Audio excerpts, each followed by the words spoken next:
মই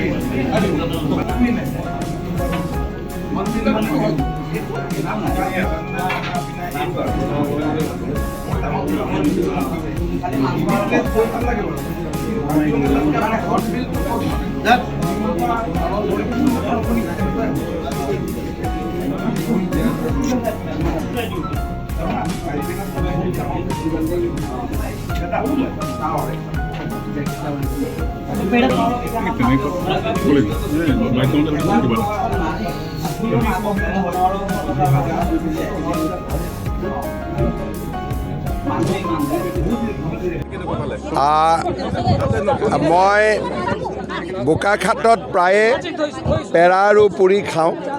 মুখ্যমন্ত্ৰী হোৱাৰ পিছত য'তে থাকোঁ তালৈকে মাতি নি খাইছিলোঁ। আজি যিহেতু গোলাঘাটৰ পৰা গাড়ীৰে গুৱাহাটীলৈ উভতি যাম, সেইকাৰণে গোপাল কৃষ্ণত সোমাই পেৰা আৰু পুৰি খালোঁ, সকলোকে লগো পালোঁ, ভাল লাগিলে মনটো।